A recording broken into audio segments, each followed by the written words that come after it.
hacerlo de nuevo, o debería corregir tal cosa. Eso es una conclusión válida. Bueno, si uno da el argumento por qué no lo ha hecho bien, es válido. Por lo menos está reconociendo. ¿De acuerdo? Pero el poder evaluar algo que uno ha hecho es un paso, aunque ustedes no lo valoren, es un paso adelante, porque no es solo aplicar las consignas que me dan, es poder evaluar lo que yo he hecho. ¿Mm? Es un objetivo importante.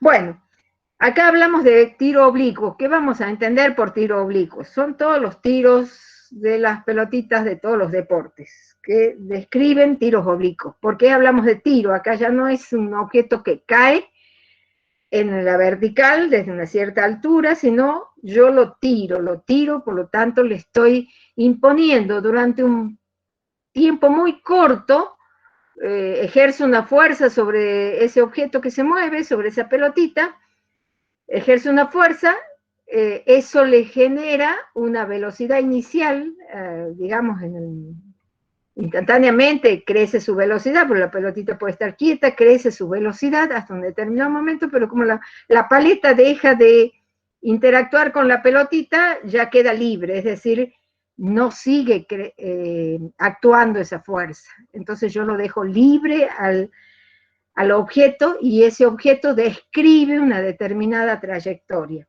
Sí, dependiendo mucho de esa velocidad inicial, de la velocidad inicial que se representa como un vector, es decir, tiene una intensidad, una dirección y un sentido. Dependiendo de esa velocidad inicial, de eso dependerá la trayectoria que describa ese objeto. ¿Por qué? Cuando se mueve en el aire ese objeto, ya sabemos, está sometido a otras fuerzas. Porque la paleta ya desapareció, yo ya no le hago ninguna fuerza a la pelota, pero está moviéndose en el aire, no se está moviendo en el vacío, está moviéndose en el aire, está moviéndose cerca de la Tierra, hay una fuerza gravitatoria que existe, que se ejerce sobre la pelota, además está dentro de la atmósfera, hay resistencia del aire, todas esas cosas determinan el movimiento de todas las pelotitas de deporte. Por ejemplo, también determinan el movimiento de la caída de un objeto desde un avión. Esto es lo que he conseguido en fotos de la caída de un objeto de un avión. Acá sobre la primera foto, ¿qué opinan? ¿Ustedes esperaban que sea esta la forma en que caen las bombas desde un avión? ¿Qué ven de raro acá? O alguien que me explique qué significan estas fotos. Van como muy derechitas, no sé, capaz que esperaría como que tenga una trayectoria un poquito más curva, no sé, muy Eso es lo vertical. que uno espera y eso es lo que uno ve en los esquemas que hace cuando estudia la cinemática del movimiento. Esa es la diferencia entre el modelo teórico y la realidad. ¿Qué tiene esto? ¿Por qué caen de derechitas? ¿Deberían caer derechitas? ¿Tienen componente horizontal la bala que cae de un avión? ¿La Sí, bomba? sí, pero si vos te movés a la misma velocidad que la bala, Ah, parece que ahí va está. derecha. Exactamente. ¿Cómo estás acá? Lo que pasa es que, ¿cuál es la única referencia que tenemos acá? El avión, El avión. ¿Y a qué velocidad se mueve el avión? A muy la misma rápido. velocidad. Ahí a la misma velocidad que la bala. Y está sacado de otro avión que se está moviendo en paralelo. ¿Mm? Por eso parece tan derechita la bala que cae, pareciera que cae en caída libre simplemente, en la vertical. ¿Sí? Bueno, acá hay otras más desordenadas. Acá hay una que sigue muy bien al avión. Bueno, esos son los sistemas reales, que son mucho más complejos porque tengo esta foto, pero no podemos medir nada más, ¿no es cierto? No tenemos ni datos sobre el sistema. Entonces, por eso tenemos que recurrir a un sistema experimental. El sistemita que tenemos en el laboratorio, uno de los sistemas, que es el más sencillo, vamos a ver, nos permite medir, trabajar con el problema del tiro horizontal. Aquí vamos a llamar tiro horizontal. Habíamos hablado que en general vamos a tratar del tiro oblicuo. Un caso especial del tiro oblicuo es el tiro horizontal. ¿Cuál es el ángulo que tiene la velocidad en el tiro horizontal? ¿Qué inclinación tiene, qué inclinación tiene la pelotita que sale despedida y describe un tiro horizontal?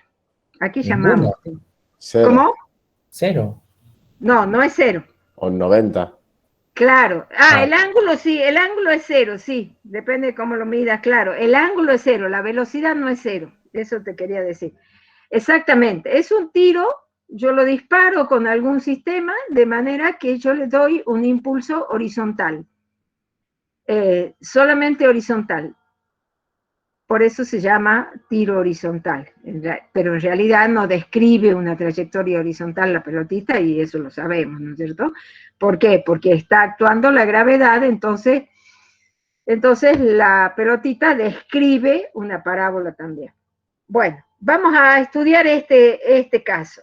Les cuento, el sistema del laboratorio es esto, acá está el sistema real, es un tubito que tiene un resorte adentro y uno puede sostener la pelotita dentro del resorte, con el resorte está comprimido. ¿Cómo lo comprimimos al resorte? Desde atrás con un tornillo que va comprimiendo las espiras del resorte.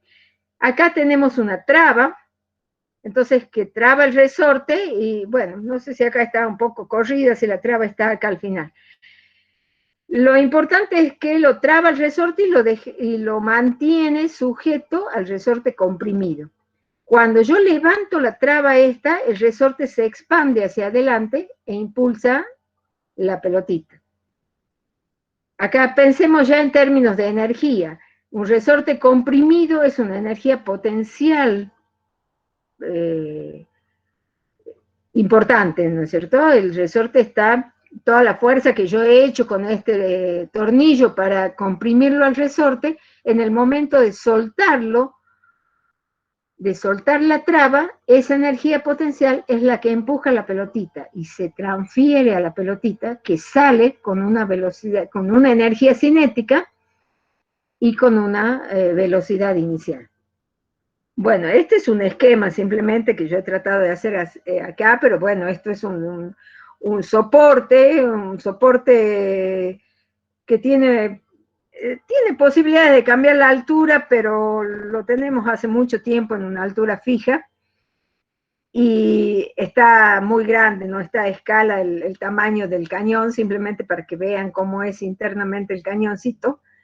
Un cañoncito para disparar los proyectiles estos. El cañoncito es una cosa así, un poquito más grande que esto quizás, pero de ese tamaño. Es un cañón de la Edad Media más o menos, pero un cañón. Bien, entonces esto me da la posibilidad de generar la situación de un tiro horizontal. ¿Sí? Yo le imprimo una velocidad que depende, por supuesto, de cuánto comprima o no al resorte este. Una vez que abandona el resorte, cae libremente. Esto está libre, no hay no choca con nada, no hay ningún otra parte del equipo con el que pueda chocar. Se desplaza libremente y se mide el alcance del tiro, hasta dónde ha llegado. Entonces, ¿de qué depende que llegue más lejos o más cerca el proyectil este? Depende fuertemente de cuánto he comprimido yo este resorte, cuánta energía le estoy transfiriendo a la pelotita y por lo tanto qué velocidad inicial tiene la pelotita. Bueno, vayamos por partes. Acá dice, en la figura se observa la posición aproximada del dispositivo de lanzamiento, que llamamos cañón, que se usa en posición horizontal sobre una plataforma, y el resorte interno del mismo, que se muestra en las distintas posiciones. Bueno, no, eso está en la otra diapo, ya les muestro. El resorte, bueno, a ver, pasemos a esto para que les diga. Entonces acá se muestra el resorte, lo que yo les he contado. Originalmente está el resorte en posición normal. Aquí está la traba y hasta aquí, y acá está el tornillo, pero está suelto, no nada. Entonces uno introduce la pelotita y comienza a comprimir el resorte. El resorte comprimido y la pelotita se sostiene ahí. Entonces, una vez que uno saca la traba esta, se dispara y se extiende hacia adelante el cañón, el resorte, perdón, y la pelotita sale despedida. Este es el autor de este dibujo, es el profesor Horacio, a él le agradecemos, pero está muy claro cuáles son las etapas del movimiento o de lo que sucede dentro del cañón. Bien, entonces, ¿qué nos permite este tornillo externo? Porque acá está, esto podría estar metido dentro del cañón y ya vamos a ver otro dispositivo que es comprado, el dispositivo no hechizo en el laboratorio. ¿Qué nos permite esto? Medir la compresión del resorte desde afuera. ¿Cómo la medimos? Por el número de vueltas que este resorte da comprimiendo, que el tornillo da comprimiendo el resorte. De esa forma se lo puede medir. Entonces, acá he puesto, perdón, acá la distancia, acá es la posición original del resorte, el resorte sin comprimir. Acá es la posición comprimida.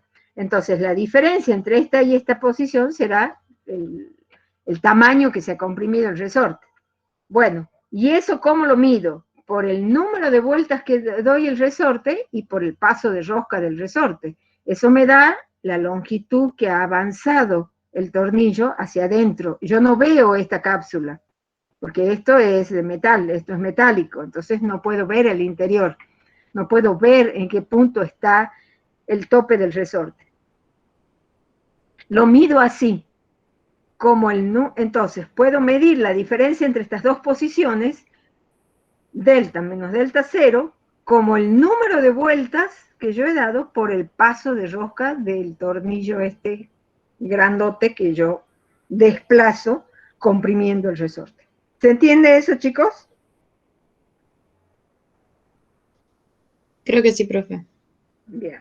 Bueno, entonces ya tenemos una forma de medir esa compresión que desde afuera no se ve porque está el cañoncito es metálico y no podemos ver. Pero esto es un buen sistema para poder medir esa compresión. Entonces, cuando se suelta la traba, se descomprime el resorte, este transfiere su energía potencial elástica a la bolilla, impulsando al proyectil hacia afuera del cañón. Bueno, entonces vamos a empezar con el modelo teórico. ¿Qué pasa? Lo primero que vamos a suponer, acá dice qué supuesto estamos haciendo. Bueno, vamos a suponer que toda esa energía potencial del resorte comprimido se entrega a la pelotita. ¿Qué otra cosa le podría pasar a la energía del resorte? ¿Puede ser que no se entregue toda la pelotita? Sí. Sí, puede ser. Perder. Puede ser que se pierda parte, que se caliente la superficie esta interior y se pierda energía como calor. Puede ser que haya roce, que la pelotita roce con la superficie. Son metal contra metal, la pelotita también es metálica. Bueno, pero estamos despreciando esas cosas. Eso es lo que está haciendo este modelo teórico. Está diciendo que toda la energía cinética, ya vamos a ver después que tenemos elementos para suponer que esto es razonable, y bueno, y lo vamos a proponer como modelo y después vamos a ver si funciona, si nos sirve o no. Perdón, Lisa, ahí Mariano quería hacer una pregunta. A ver. Sí. Mi pregunta era si acá pasaba como parecido a la ley de Hooke, de al colocar el doble de peso respecto a otro, nuestro nuestro resorte se iba a estirar el doble. Acá, al aplicar una fuerza o contraer el resorte y contraerlo el doble, ¿aplicaría como el doble de fuerza o no pasa Sí, esto? sí, sí, Bien. totalmente. El Bien. resorte tiene que estar, para que sean válidas estas ecuaciones, tiene que estar funcionando en la zona elástica. ¿Mm? Porque si no está... ¿Por qué? Porque acá estamos suponiendo que vale la ley de Hooke, justamente, que el desplazamiento es proporcional a la fuerza, sí, el desplazamiento es proporcional a la fuerza, y porque tiene una constante única. Para calcular también la energía potencial elástica necesitamos la constante del resorte, y estamos suponiendo que esa tiene un solo valor, no que tiene un valor para una compresión y un valor distinto para otra compresión, ¿de acuerdo? En este caso, estamos suponiendo eso, claro, para decir esto que voy a decir ahora.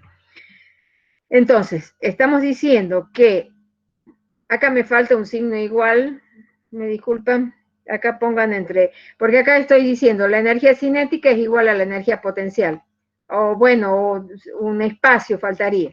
Entonces, la energía cinética, hay que separar un poco estas dos ecuaciones. La energía cinética de la bolita, como yo sé en función de la velocidad, que es un medio de la masa por la velocidad al cuadrado. Y la energía potencial elástica del resorte es un medio de K por la compresión al cuadrado. La compresión era la diferencia entre estas dos posiciones, que yo la puedo escribir así como delta menos delta sub 0, y la puedo escribir en términos de el número de vueltas que he dado el tornillo externo. Entonces, ¿eso se entiende? Eso vale lo que dice Mariano, vale la ley de Hooke, el resorte es elástico, y estoy diciendo que toda la energía cinética se transforma, toda la energía potencial del resorte se transforma en cinética de la bolita. Haciendo esto, obtengo, vean que acá, ¿qué velocidad es? La velocidad con la que sale la bolita del cañón, ¿de acuerdo? Estoy suponiendo que acá no hay roce, que no pierde nada de energía, porque es un trecho muy pequeñito, deben ser 5 centímetros, entre 5 y 8 centímetros, o los que pasa la bolita menos, 5 centímetros deben ser los que pasa la bolita por la boca del cañón hasta que sale. Entonces suponemos que no roza prácticamente no roza con los bordes del cañón. Entonces podemos decir que la velocidad con que sale la bolita es esta, la podemos calcular en términos de estas cosas que hemos medido. Resulta de acá, simplemente despejando esto, que la velocidad es igual a la raíz cuadrada de la constante del resorte, esta acá es la constante del resorte, sobre la masa de la bolita, por el número de vueltas y por el paso de rosca. Esto simplemente es el X que se ha comprimido el resorte en cada situación. Entonces, si yo lo comprimo más y doy más vueltas al resorte, la velocidad va a ser mayor. ¿Sí? Claro, si la compresión es mayor, la energía es mayor y por lo tanto la velocidad de salida es mayor. Un resorte más duro con una constante K mayor también haría que la velocidad sea más grande. Cambio, una pelotita más pesada haría que esta velocidad de salida sea menor. ¿Por qué? Porque estamos trabajando en términos de energía, entonces la masa sí es importante, sí interviene en mis ecuaciones. Bien, entonces todo esto para determinar la velocidad con que sale mi pelotita, con que sale la pelotita del cañón. Entonces, sí. Disculpe, esto es al comienzo nada más del recorrido, nada más, ¿verdad? Exactamente, por eso vuelvo a esto. Todo lo que hemos hecho es poder determinar, saber de qué depende la velocidad esta que tiene en el instante t igual a 0 la pelotita. Ahora vamos a estudiar qué trayectoria tiene ya una vez libre en el aire, ¿de acuerdo? Claro. Sí, sí, sí. Mi duda era por la energía potencial gravitatoria ya una vez que salga la pelotita y todo eso. Bueno, ahora Sí. lo vamos a considerar. Bueno, ahora dejamos las energías, porque ya con la energía S hemos calculado la velocidad inicial, vamos a trabajar con las fuerzas. La fuerza y la ecuación, ecuación dinámica, de cuáles son las fuerzas que actúan sobre esa pelotita y cuáles son las ecuaciones de movimiento y la cinemática, la dinámica y la cinemática del movimiento de la pelotita. Para saber no solo, porque las energías nos dan solo la magnitud de la velocidad, entonces tenemos que saber bien la dirección, el sentido en que actúan esas fuerzas. Bueno, ¿qué fuerzas actúan sobre la pelotita esta que cae ahora? Que tiene una velocidad, ya hemos visto que salía con una velocidad inicial, que acá está el diagrama, digamos, de la velocidad, justamente cómo va variando punto a punto la velocidad, y describe una trayectoria. No sé cuál será, pero describe una trayectoria. Inicialmente esa trayectoria no tiene componente vertical la velocidad, eso estoy segura, porque esa es la que yo le estoy imprimiendo, debido al sistema de lanzamiento que he usado. Estoy segura que le doy una velocidad con ángulo cero. Ese ángulo cero hay que controlarlo muy bien, hay que controlar que el cañón está efectivamente horizontal, porque una pequeña pendiente que tenga en una dirección u otra me estaría originando una pequeña componente en el eje Y de velocidad. Entonces, controlado esto, yo estoy segura que acá esta es la velocidad inicial. Y luego, punto a punto, va variando y ya veremos cómo la hacemos para conocer. Hasta que llega al suelo. Esta distancia que recorre el proyectil desde que yo lo tiro acá hasta el punto que toca el suelo se llama alcance. Alcance del tiro. Bueno, entonces acá tendremos que ver la fuerza de arrastre del aire, la fuerza con el aire, ¿será importante? La fuerza de empuje, ¿será importante? Bueno, este modelo que yo voy a describir ahora supone que en el eje X, bueno, no había ninguna fuerza, por lo tanto la velocidad es constante y es igual a la velocidad inicial. Lo repetimos de nuevo. Ya sabemos que en el eje X no hay ninguna fuerza, eso es bastante razonable de suponerlo. Esto estamos describiendo las suposiciones que hace el modelo teórico, pero esa es bastante razonable. Ahora, en el eje Y, el modelo vamos a usar el modelo de caída libre para interpretar el movimiento en el eje Y. Nosotros sabemos desde Galileo para acá que un movimiento en el plano lo podemos interpretar como que está formado por dos movimientos independientes, por dos componentes de ese movimiento, que punto a punto se van componiendo y dando el movimiento real. Eso no significa que hay una pelotita que va horizontal y otra pelotita que viene vertical, ¿no es cierto? La pelotita es una única y hace este movimiento. La descomposición que hacemos nosotros es teórica. Es decir, en cada punto yo puedo encontrar cuál es la velocidad de mi objeto, considerando la velocidad horizontal como si fuera independiente de la velocidad vertical. Esta se mueve con un cierto, esta componente se mueve con una ley y esta componente con otra ley diferente. En cada punto, en cada instante de tiempo, yo las compongo a las dos geométricamente porque no tienen la misma dirección ni el sentido, son ortogonales, son perpendiculares. Tengo que hacer la composición de esos dos vectores para calcular cuál es la velocidad resultante, cuál es la dirección y el sentido. ¿De acuerdo? Bueno. Ya habíamos dicho que en el eje X no hay ninguna otra fuerza, por lo tanto decimos que para este modelo la velocidad en el eje X es constante. Entonces, esta va a ser en cada punto de esta trayectoria, va a tener siempre la misma velocidad, esa componente. ¿Qué pasa en el eje Y, con la componente en el eje Y? La suma de fuerzas en el eje Y que originalmente habíamos escrito acá, puede ser el peso menos el empuje, menos la fuerza de arrastre, perdón, no he cambiado la letra esta, es A no B.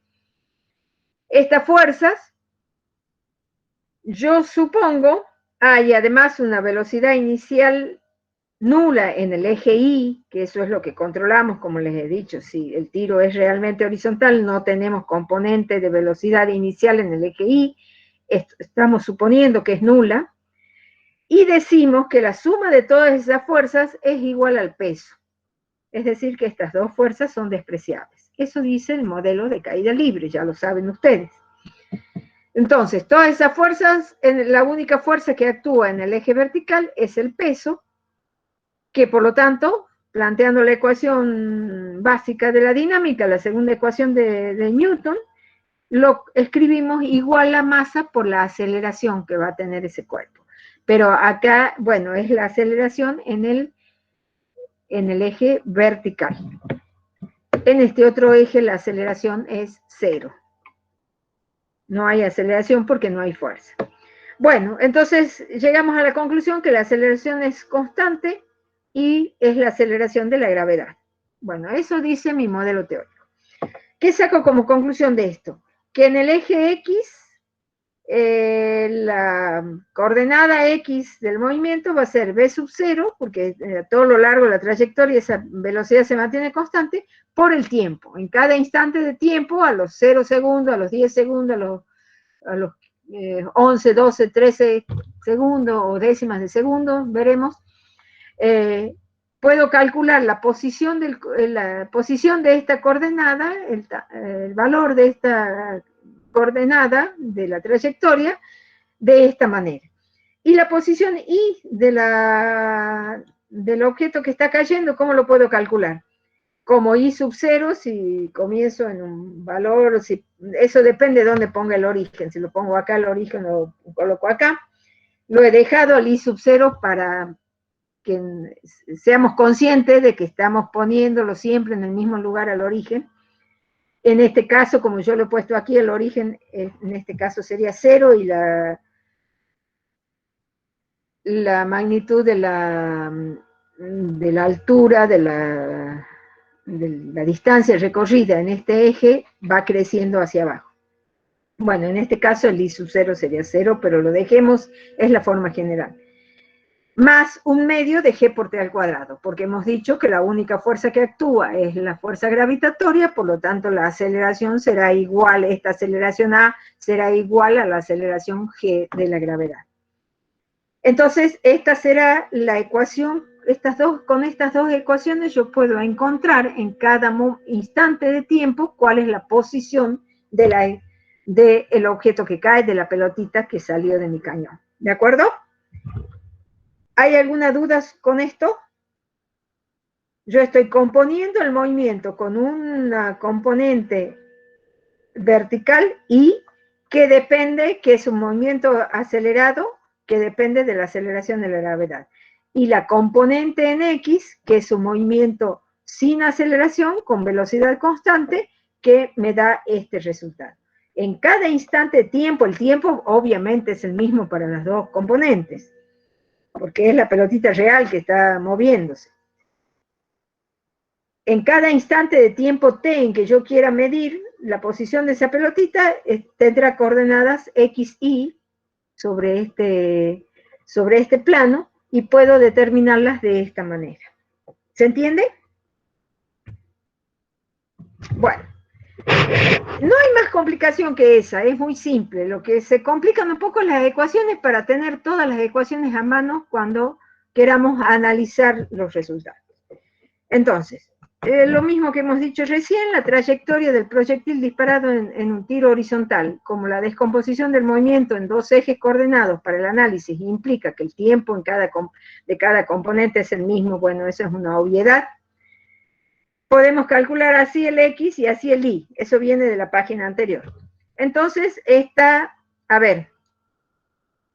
de aquí yo puedo, ya hemos empezado a hacer un poco de matemáticas, puedo despejar, puedo pasar el I hacia el otro miembro, y de manera que el I menos I0 es en realidad la magnitud que me interesa porque es la altura que ha caído el objeto.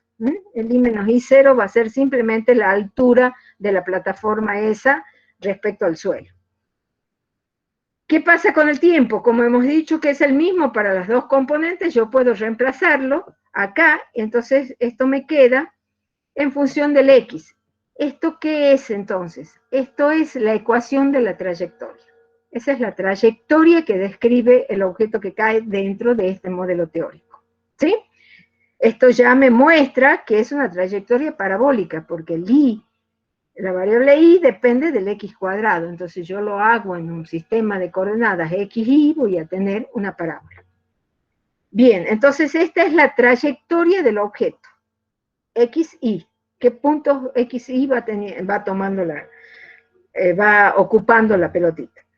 Al finalizar la trayectoria, ¿cómo medimos el alcance? El alcance será el X máximo, la distancia máxima que se ha alejado del punto original en donde estaba el cañón, ¿de acuerdo? El cañón y la plataforma. ¿Cómo calculo ese alcance? A ver, eso es distancia. La calculemos acá. La distancia la calculamos como b sub 0 por el tiempo, pero este es el tiempo de toda la trayectoria. Entonces, el tiempo de toda esa trayectoria lo podemos calcular. Fíjense, si yo he dicho que I menos I0 es H, lo paso para acá al 2, lo paso a la G hacia abajo.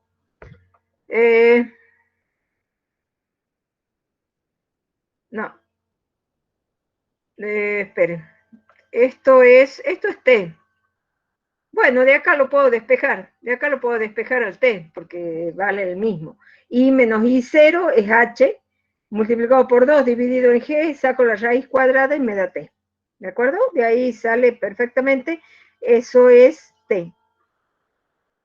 Esto, lo importante, he hecho simplemente un pasaje de términos usando las ecuaciones correctas que corresponden, para mostrar que el alcance de qué parámetros del sistema ese que estamos usando depende.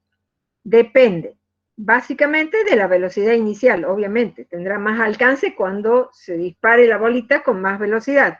Depende linealmente de la velocidad. Acá en esta ecuación lo estamos viendo. Linealmente crece la velocidad al doble y el alcance crece al doble.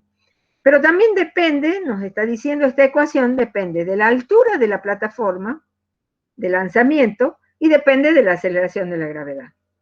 Ajá, ¿el alcance no depende de la masa de la bolita?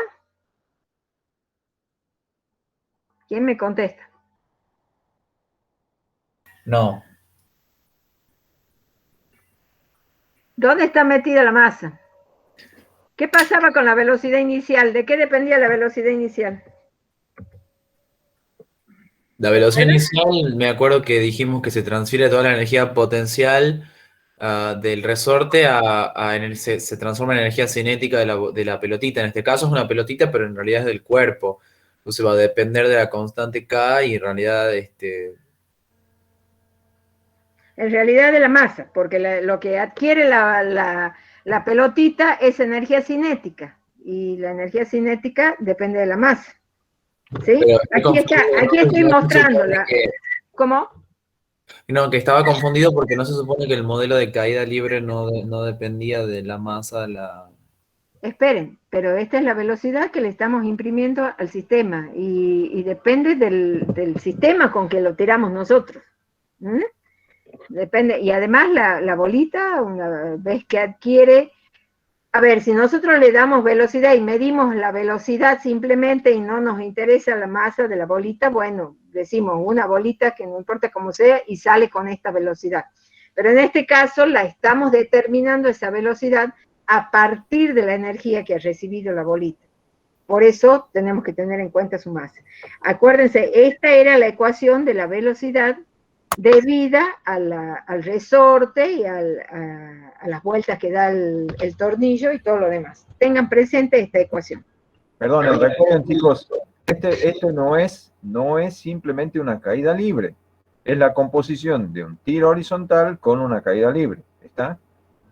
Sí, señor. Por eso, la componente X de la velocidad depende de la masa por el mecanismo con el cual estamos disparando.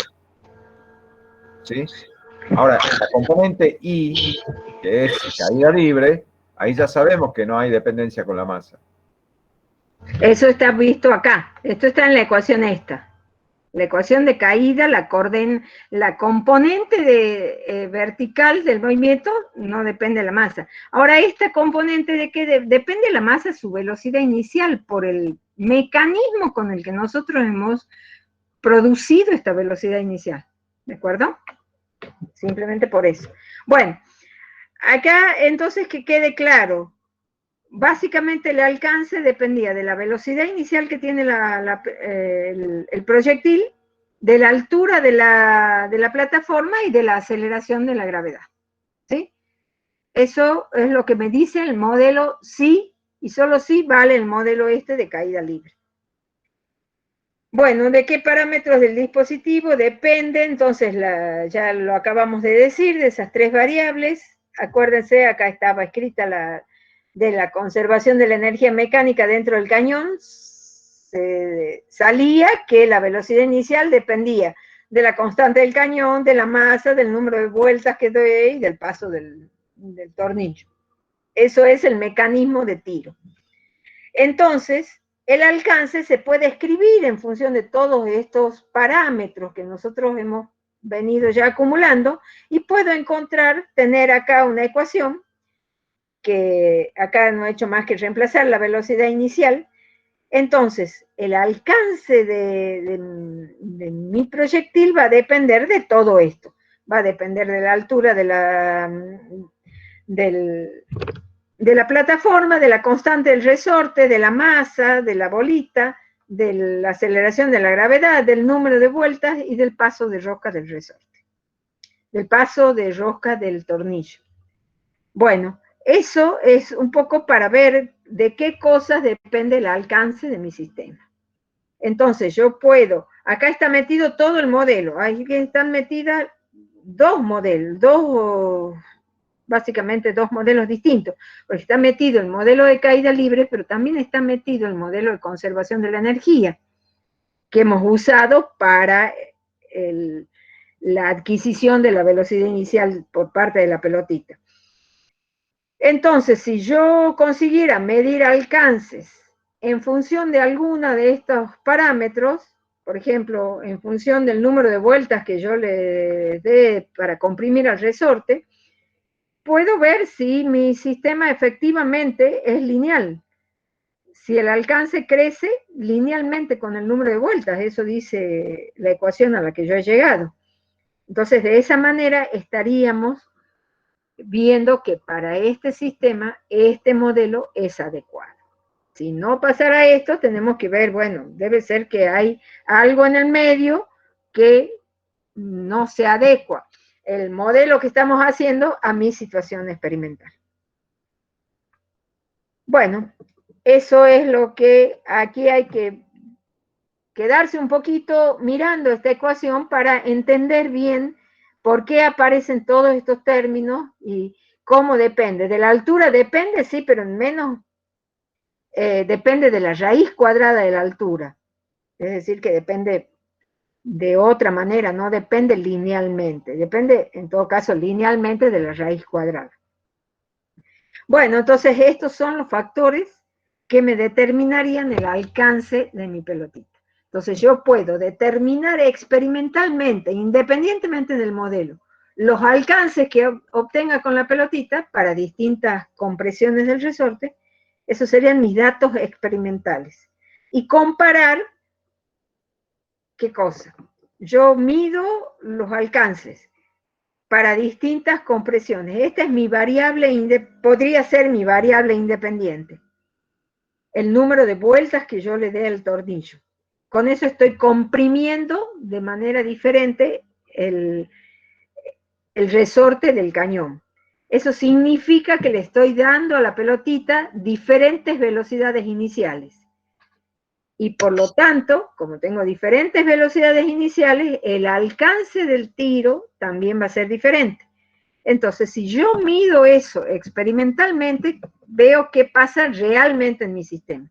Y luego, si yo hago, ¿qué se hacen con los datos? Hemos dicho que lo más útil es graficarlos, representarlos gráficamente. Entonces yo puedo representar gráficamente el número de vueltas que le doy al tornillo y graficar los alcances que puedo medir. ¿Qué me dice el modelo teórico? ¿Cómo tiene que ser esta relación? Si yo grafico n y grafico x. Esto dice que tiene que ser una relación lineal. Entre n y x hay una relación lineal. No hay raíz, ni hay cuadrado, ni hay potencia, ni nada. El P este es una constante de ese tornillo, porque no lo voy a cambiar por otro de otro paso de rosca. Eso lo puedo meter acá dentro de la constante, y me quedo con que el alcance depende linealmente del número de vueltas. Si yo hago una gráfica y verifico que esa relación es lineal, podría decir, ah, bueno, pero la constante esa depende de todas estas cosas. Entonces tengo que ver si yo calculo la constante teóricamente usando todos los valores que tengo acá, si me da el mismo valor que la que yo he encontrado experimentalmente. Esa sería una forma de probarlo. No siempre se puede, porque en el sistema experimental tenemos problemas con la constante, con la determinación de la constante del resorte este, que es muy duro, y bueno, año a año vamos variando la forma de determinarla, pero es bastante peliaguda. Bueno, eso es lo experimental, con el sistema experimental que yo les he descrito, que se usa en el laboratorio. Pero eso no lo van a hacer ustedes ahora porque no lo tienen a mano, ni no lo pueden reproducir en vuestras casas. Entonces, esto queda pendiente a cuando lo podamos hacer. Esto es lo que van a hacer. Medir, comprimir el resorte de diferentes maneras, darle a la bolita diferentes velocidades y medir en cada caso el alcance que tiene ese tiro. Por supuesto, hay que analizar todas las situaciones, cuáles van a ser las variables, cómo las vamos a medir, cómo vamos a disminuir los errores, hay que planificar las mediciones. Bueno, eso es parte del trabajo experimental. Eso ahora no lo podemos hacer, no tiene sentido que hablemos de eso. Vamos a seguir con el análisis de los modelos teóricos nosotros. Bueno, esto es un poco lo que yo les he dicho. Ah, no. Ahora vamos a ver qué podemos hacer nosotros para entender mejor estos modelos teóricos. Lo que vamos a hacer, como no tenemos un sistema para medir,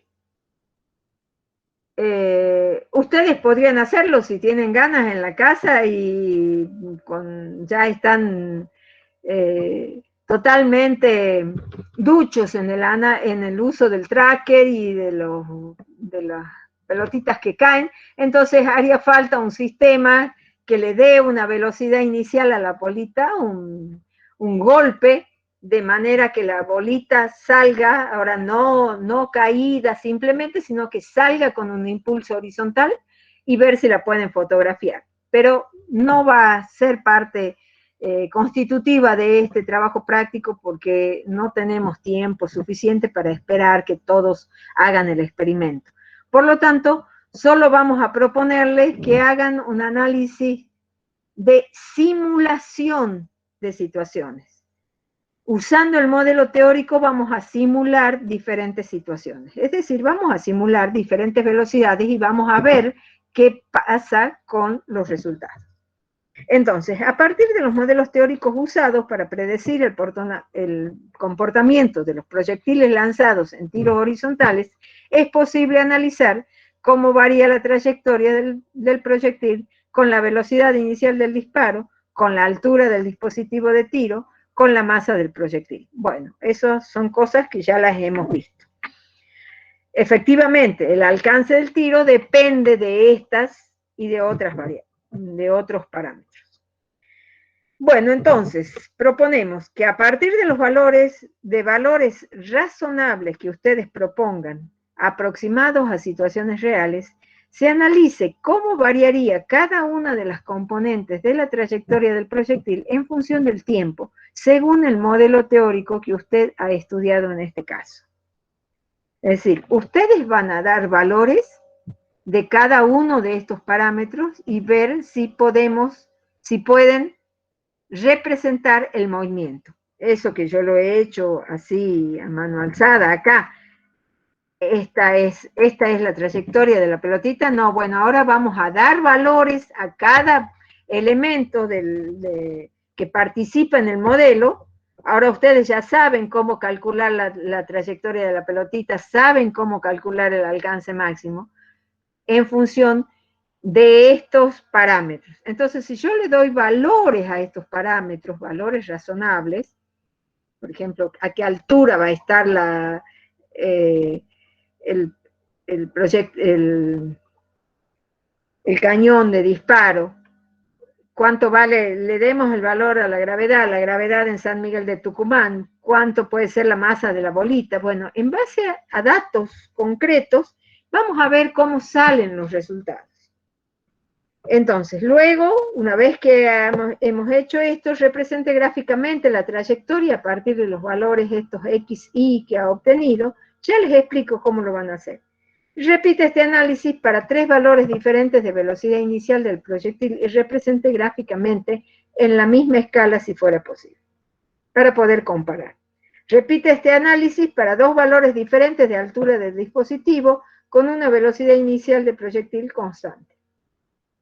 ¿Qué conclusiones? Profesora, Sí. en el punto C donde pide que se represente gráficamente en la misma escala, es porque pide que se represente en el mismo sistema de ejes, ¿no es cierto? Sí, perdón. En un mismo gráfico. Con la misma escala, claro. Bien. Ahora lo vemos. Bueno, de esto se trata. Esto es la simulación del tiro horizontal que vamos a tratar de hacer con diferentes velocidades iniciales. Sabíamos ya de que depende de la velocidad inicial, sabemos cómo determinamos el X, la componente X de la trayectoria, y cómo determinamos la componente Y de la trayectoria. Si nosotros, ¿cómo vamos a simular? Todos pueden manejar bien el Excel, ¿verdad? Por ahora, con que manejen una planilla de Excel es suficiente. Después usaremos el Origin o usaremos otras planillas de cálculo. Por ahora, con un Excel basta y sobra. Entonces, ¿qué decimos? ¿Qué decimos? Yo quiero calcular la componente X en función del tiempo que pasa, porque yo quiero ver la película completa, qué es lo que le pasa a mi sistema. Entonces, yo quiero calcular X en función del tiempo. ¿Qué voy a obtener si yo voy aumentando el tiempo 0,1 segundo, 0,2, 0,3? ¿Qué voy a obtener?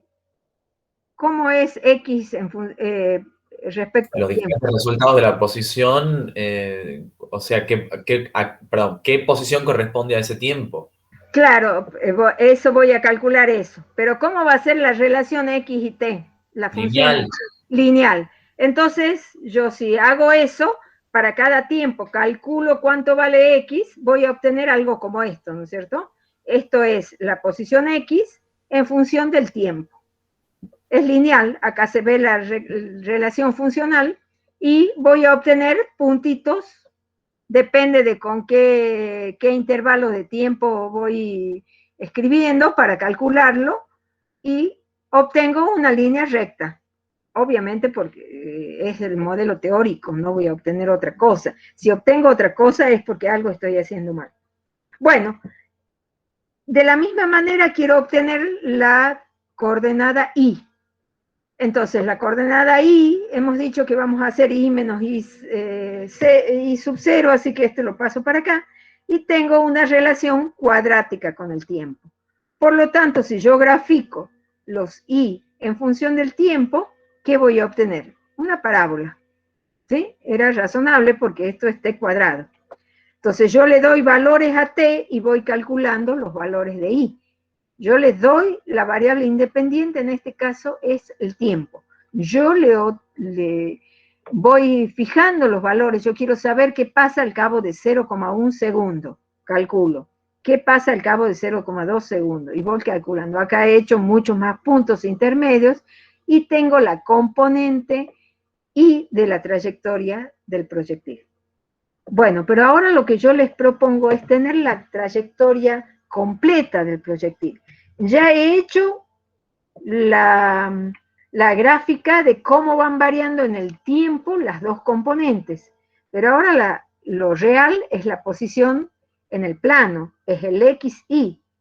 Entonces, ahora la dejemos ya sabemos cómo varía el Y y el X. Para colmo he hecho 3X diferentes con 3 velocidades iniciales diferentes. Acá está hecho con la velocidad 1, con la velocidad 2 y con la velocidad 3. Por lo tanto, tengo 3 valores de X. Bueno, pero ahora yo quiero la trayectoria real de la bolita. ¿Qué voy a graficar? Voy a graficar Y en función de X. Eso me va a mostrar la trayectoria real, porque el plano que yo estoy viendo cuando la veo caer a la bolita es un plano XY. Yo no veo el tiempo, transcurrir el tiempo. El tiempo es la otra variable, la otra dimensión, digamos, del sistema espacio-temporal, pero que no la estoy representando ni la estoy viendo.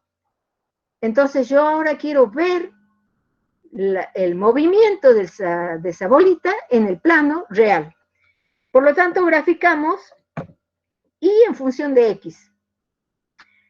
Para una velocidad, para la otra y para la otra. Es lo que yo les propongo, que hagan para distintas velocidades.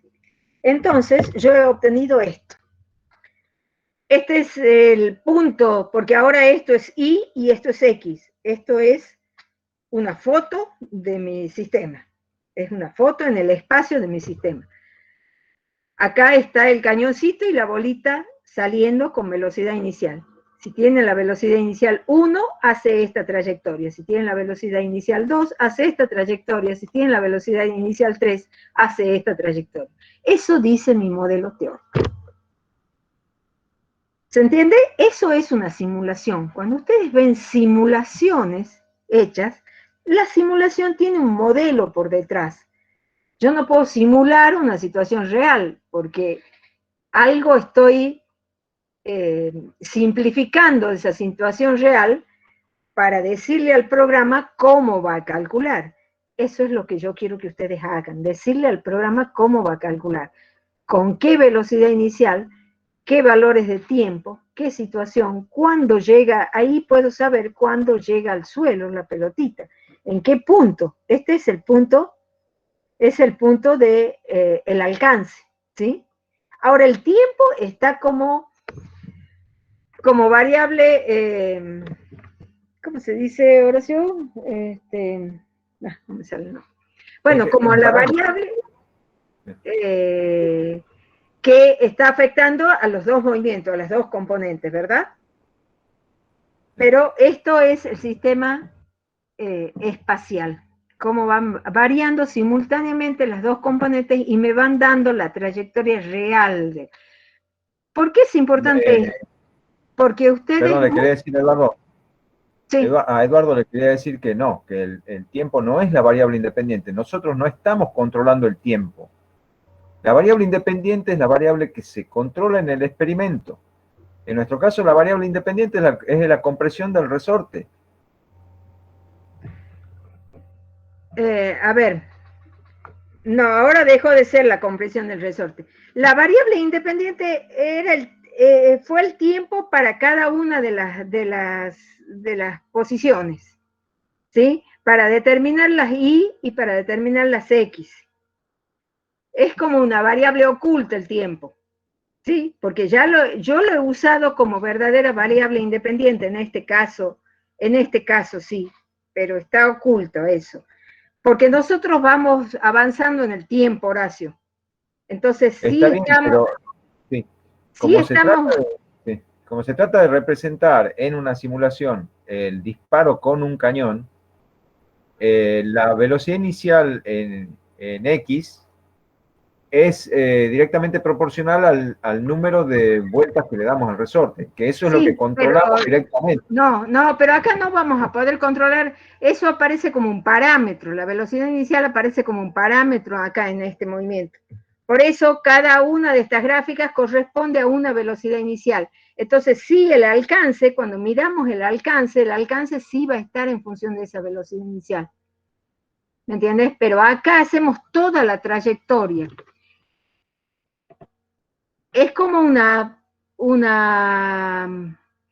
digamos, es una foto con obturador abierto. Es una foto, es una filmación durante todo el tiempo del movimiento, porque estamos mostrando toda la trayectoria del sistema, que ha pasado a lo largo de todo el tiempo este.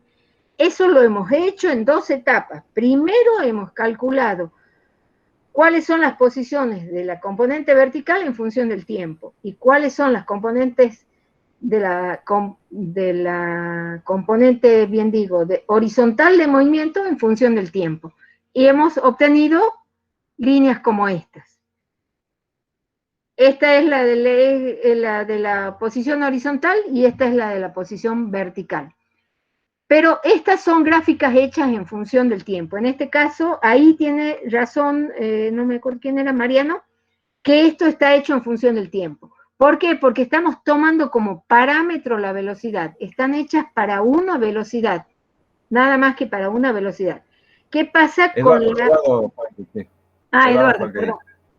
¿Qué pasa con cómo varía la posición de la bolita a lo largo del tiempo? En rigor, esto es simplemente poner en gráficas el modelo teórico. Cuando hacemos en la práctica, es a lo que se refiere el profesor Horacio, no hacemos esto. Analizamos simplemente estas dependencias, si la velocidad inicial depende del número de vueltas o no, porque acá están metidas las ecuaciones, acá está metido el modelo teórico. Pero ahora, como eso no lo podemos hacer, veamos qué le pasa a la bolita y qué le pasa si se cumple el modelo teórico. Entonces, para 3 velocidades diferentes, que ustedes lo que ustedes van a hacer, que es lo que yo he hecho también, es no decir, bueno, yo doy 3 valores de velocidad, 5, 10 y 15, no. Yo voy a dar 3 valores diferentes de número de vuelta, de constante, o de constantes de resorte. Quiero ver si ustedes pueden tener capacidad de darles valores a los parámetros reales de un sistema físico real. A ver, ¿qué valor puede tener el paso de rosca de un tornillo? Lo tengo que inventar, pero tengo que inventar valores razonables, que sean posibles. Entonces tendré que buscar alguna justificación para decir que el paso de rosca va a ser tanto. El número de vueltas que puedo girar en cada situación, cuánto puede ser la constante de un resorte, ahí van a tener problemas, pero piénsenlo, hay que pensar, hay que tener capacidad de pensar y de discutir entre ustedes qué valor puede tener la constante de un resorte, que es bastante duro el resorte, entonces piensen cuánto, pero tengo que a la vez poder comprimirlo.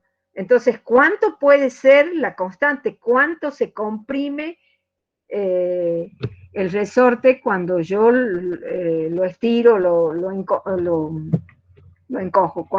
¿Qué longitud se comprime? Bueno, si necesitan ayuda, estaremos nosotros para darles algunas ideas. Pero en principio, quiero que lleguen a esta cuestión, a que puedan hacer la posición en función del tiempo. Si en este caso ustedes van a dar los valores de tiempo, también tienen que tener cuidado qué valores de tiempo van a dar, porque si damos valores de 1, 2, 3, 4 segundos, ya no la tengo completa acá, pero yo creo que el tiempo de vuelo de esto, que se llama tiempo de vuelo al tiempo total de vuelo de la pelotita, no llega a 1 segundo. Entonces, si yo le doy 1 segundo como primer valor, no voy a poder medir nada. Entonces, tengo que comenzar dándoles valores pequeños hasta que yo vea qué escala es razonable de tiempos.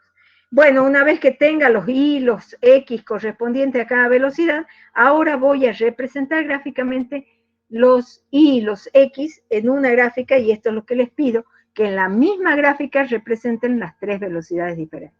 Entonces hay que elegirlas bien a las velocidades. Bueno, jueguen un poco con eso, porque jugando uno aprende. Bien, eso es la simulación de un tiro horizontal. Y después pueden inventarse un video con monitos que disparen bananas en forma horizontal. Me acuerdo de uno de los primeros videos del monito que tiraba la banana. Bien, entonces, a ver, ¿preguntas sobre esto? ¿Alguna duda? Para que avancemos un poquito.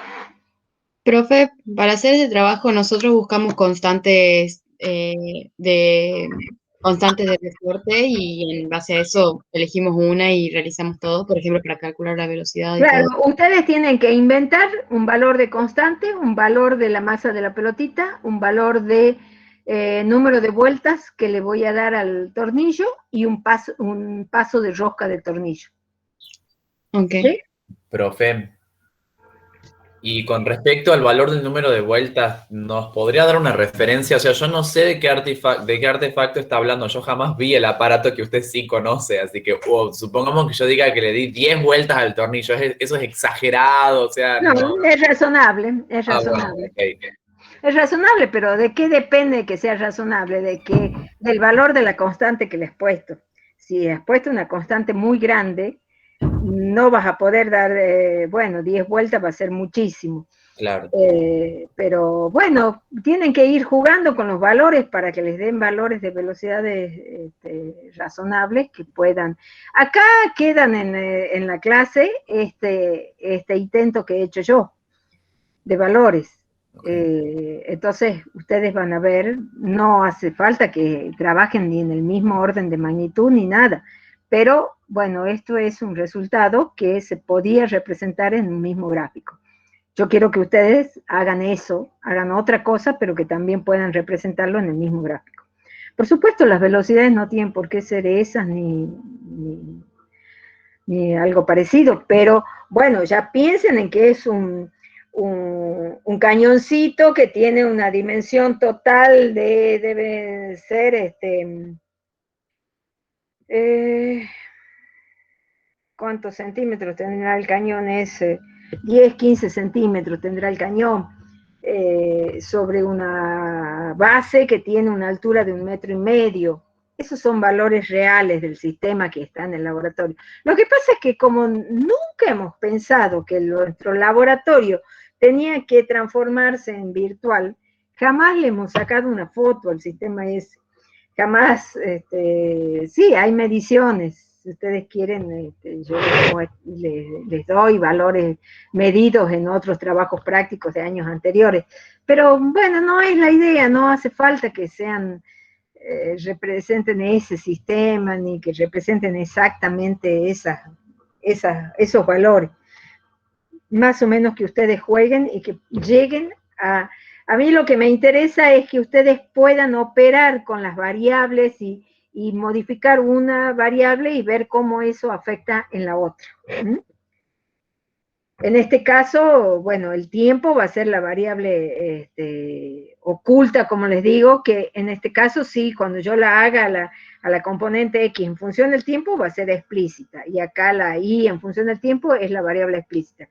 Pero cuando ya grafique Y en función de estos X, ya está implícita el tiempo. ¿Bien? Obviamente, cuidado con esto, tienen que yo represento este Y con este X, porque son los X e Y que corresponden a este tiempo. No pueden representar un X del tiempo T1 con el Y del tiempo T2. Obviamente, eso no corresponde a la trayectoria real que tiene la bolita. ¿Se entiende, no? Por eso está esta gráfica, esta tabla de valores hecha así. Acá está el tiempo, que es el que yo voy dando valores, está el Y calculado con esta ecuación, está el X calculado con esta ecuación, y están los 3X con las 3 velocidades. ¿De acuerdo? Bueno, vamos a ver qué sale. Un primer intento pueden hacer. Bueno, ahora vamos a complicarlo un poco más al tiro oblicuo. No vamos a tirar ya con ese cañón que era de la Edad Media, de la Alta Edad Media, y que solo tira, solo lo podemos poner, sí, está hecho, sí se podría modificar el ángulo, pero no tiene un buen sistema, así que lo usamos siempre en posición horizontal. Ahora, este otro sistema comprado es más moderno, tiene sus ventajas, pero también tiene sus desventajas, como todo, ¿no es cierto? La tecnología nos da ventajas y nos da algunas limitaciones. Bueno, este es un sistema lanzaproyectiles de corto alcance de marca Pasco. He puesto acá las referencias para que ustedes lo busquen en internet. Está junto con las explicaciones del sistema, está incluso la descripción de las mediciones que se pueden hacer y todo. Bueno, ¿en qué consiste esto? En esencia es el mismo cañón, es un cañoncito parecido. Acá está en dibujo, porque tampoco el cañón es esta es la boca del cañón. Aquí adentro está el resorte. Yo introduzco por esta boca la pelotita, acá está dibujada, introduzco la pelotita y también queda comprimido el cañón. Aquí está esta palanquita, es la traba del resorte. Cuando yo introduzco la pelotita, eso mismo traba el resorte. Tiene 3 posiciones el resorte, no le puedo poner yo, ahí ya entendemos las limitaciones, tiene 3 posiciones el resorte, que las da internamente. Eso lo tengo que elegir de antemano. Bueno, son 3 posiciones, una compresión 1, una compresión 2 y una compresión 3, por ahí están los datos. Profe, Sí. acabo de googlear y hay un simulador de lanzamiento de proyectiles de la Universidad de Colorado, creo, acá, que también te permite elegir el ángulo. Buenísimo. Bueno, después lo mostrás y vemos si tiene si es más versátil que este. Bueno, entonces acá el soporte, este es un soporte que me asegura que está vertical el cañón. Perdón, no que el cañón está vertical, que está en el plano ese. Entonces se soporta, se ajusta el cañón a ese soporte con un tornillo mariposa que está del otro lado. Y lo importante es que pivotea el tornillo, lo tiene a la altura de la boca. De manera que, por más que yo varíe el ángulo de tiro, la altura desde la que sale la bolita es siempre la misma, ¿ven? Porque yo puedo modificar este ángulo de la boca del cañón, pero no modifico la altura, ¿se dan cuenta? Eso está bueno en el sistema este. Bueno, y además tiene una forma muy sencilla de medir el ángulo, muy ingeniosa, que es esta, con una pequeña plomadita muy chiquita y un pequeño, no es semicírculo siquiera, es un cuarto de círculo que tiene... Un cuadrante, gracias. Es un cuadrante que tiene marcados los ángulos. Creo que de grado en grado. No creo que tenga más precisión, no me acuerdo si algo más. Sí, medio grado debe tener, ¿no? Hasta medio grado, sí.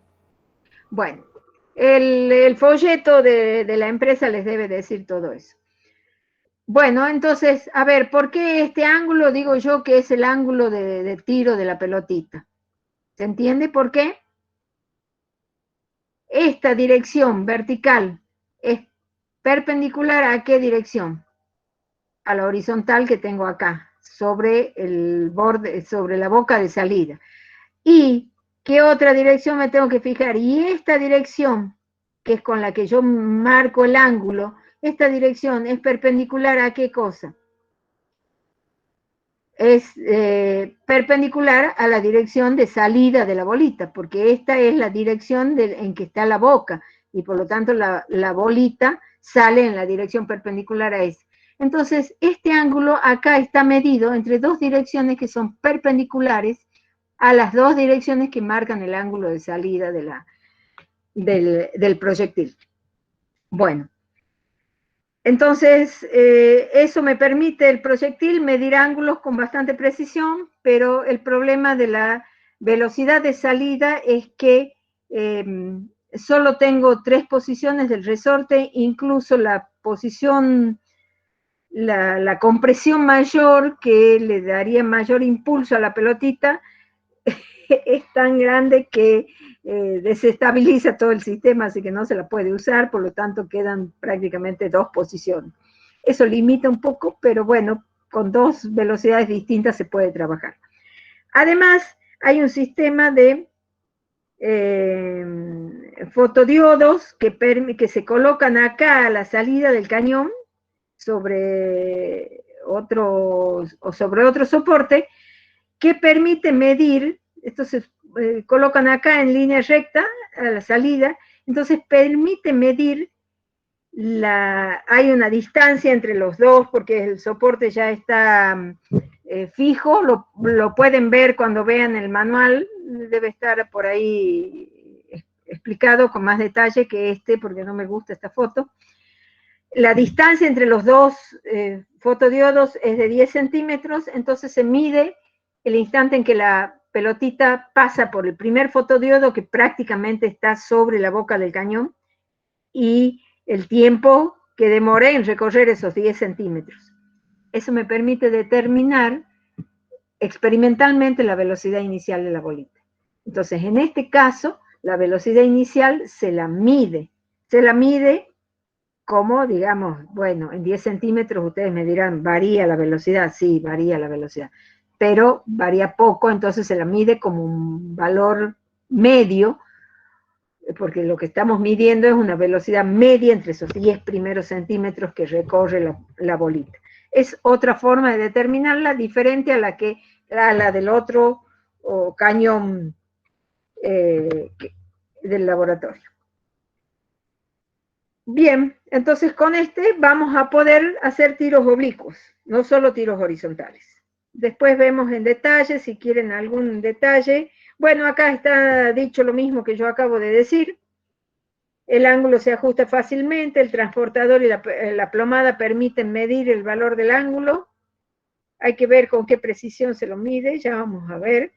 Se pueden elegir 3 velocidades iniciales, pero eso no es tan así, en realidad se pueden elegir 2. Los 3 alcances máximos son aproximadamente 1,2 metros, 3 metros y 5 metros. Esto es para tener idea de a dónde va a ir a parar la bolita. El lanzaproyectiles pivotea sobre la boca de salida, ya hemos visto eso. Acá hay una aclaración que nunca, para saber si la bolita está dentro del cañón, uno ponga el ojo en la boca del cañón, porque puede estar cargado y el que hace la prueba a ver si está la bolita o no, saca la traba y te puede pegar en el ojo la bolita. Esos cuidados básicos. A ver, ¿cómo es el sistema? Porque yo no la veo si la bolita está adentro o no, pero acá hay una ranura, hay una pequeña ranura por acá, acá, estos son ranuritas que permite ver si la bolita está adentro o no. La bolita es amarilla, es de plástico amarilla, entonces se la ve fácilmente. Bueno, acá esto es un sistema experimental sencillo que he sacado de internet que permitiría hacer con muy bajos recursos, es decir, en una casa, sin tener nada específico, un experimento de tiro, pero no lo he probado, solamente lo dejo como idea si alguien quiere jugar con esto. Dice que, incluso acá está la foto mal, porque, a ver, la velocidad inicial y el ángulo lo puedo dar con un plano inclinado, con una bolita lanzada en un plano inclinado, perdón. Sobre un plano inclinado, sobre una mesa. Yo mido la altura, por eso esta regla vertical para medir la altura y medir el ángulo desde el cual lanzo la bolita. Entonces eso me permite calcular la velocidad inicial con que tiro la bola.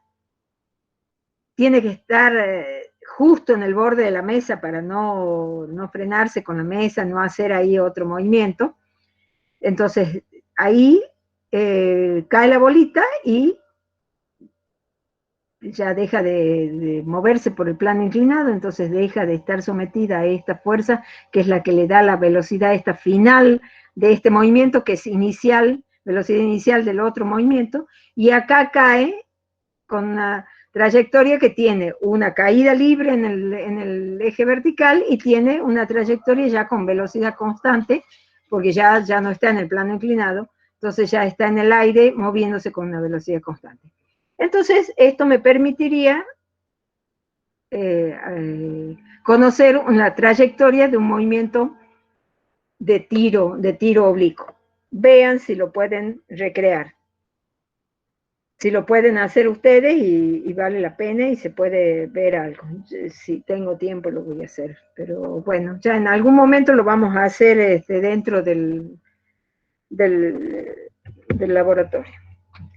Bueno, acá está todo el modelo teórico ahora del tiro oblicuo, ya la formulación general, que se trata del disparo con un ángulo mayor que 0 grados, porque antes habíamos hecho el caso particular de un ángulo de 0 grados, en donde se simplificaban muchas cosas.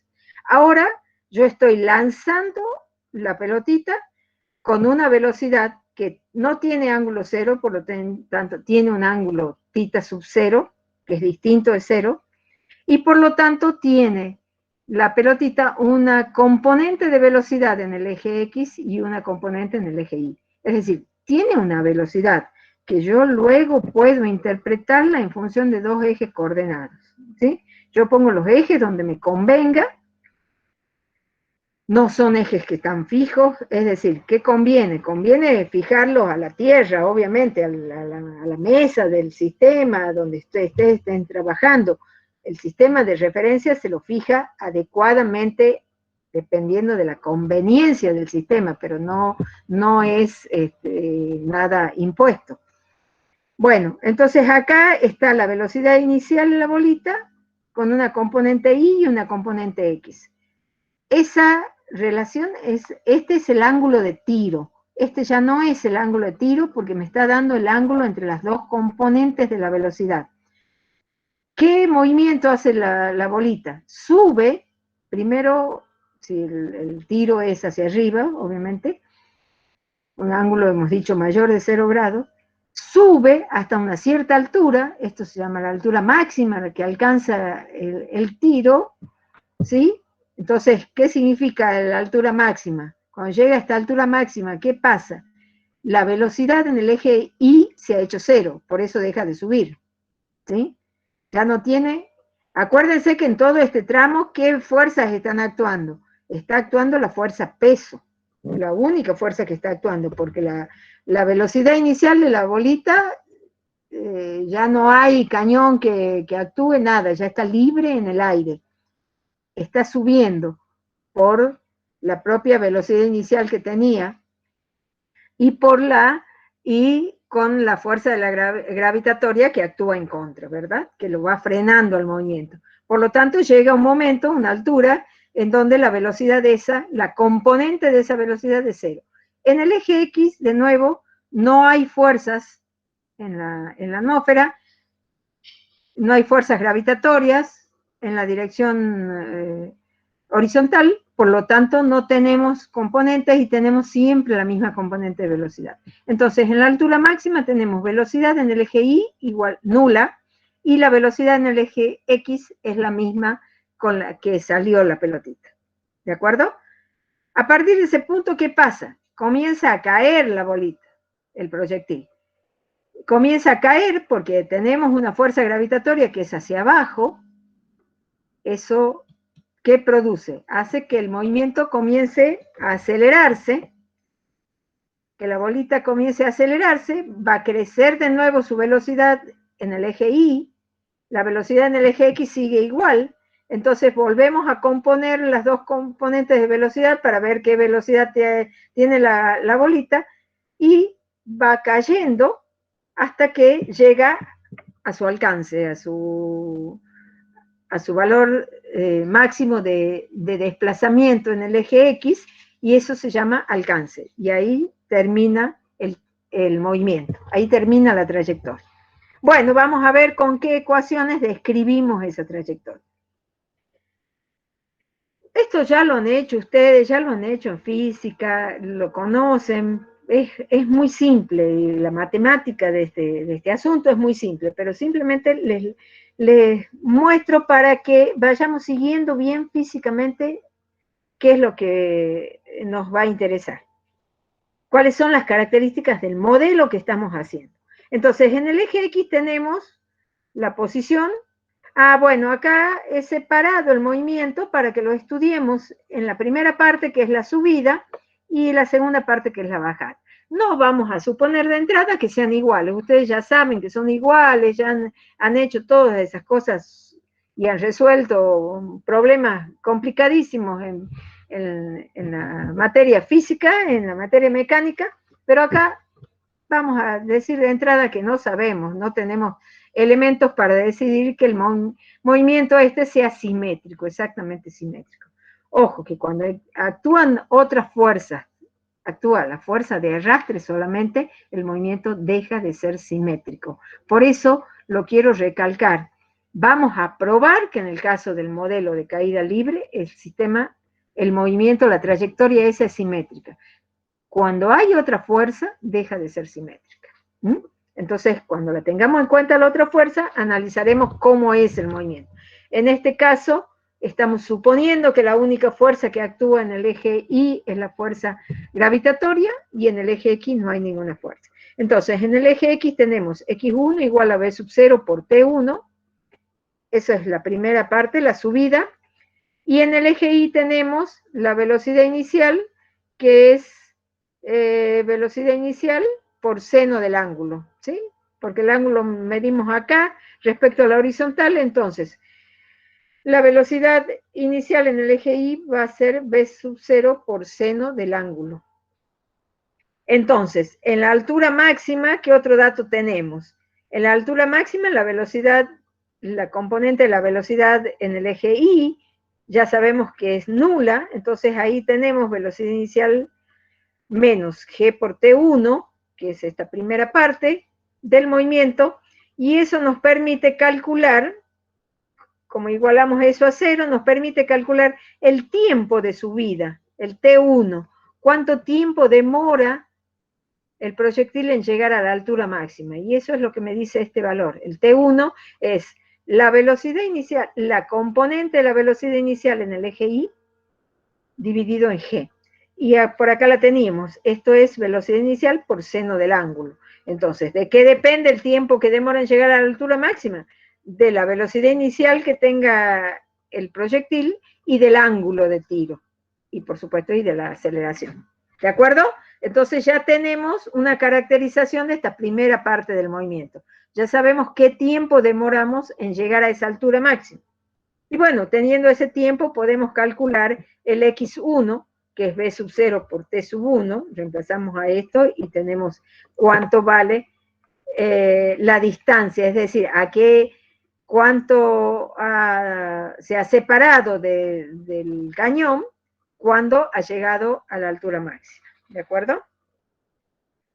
Y también podemos calcular la altura máxima, bueno, no está la otra ecuación, no está la ecuación de velocidad, no está la ecuación de altura, pero sabemos que h es un medio de g por t. Perdón. Sí, debe estar porque no está así. Acá está. Aquí está. Es decir, les acabo de decir que la distancia x1 hasta la posición de la altura máxima era la velocidad en el eje x por el tiempo ese t1 que acabamos de calcular. Entonces vamos a reemplazar en función de los ángulos, para que quede explícito esto. Como también la velocidad inicial en el eje X depende del ángulo, acá aparece el coseno y el seno del ángulo.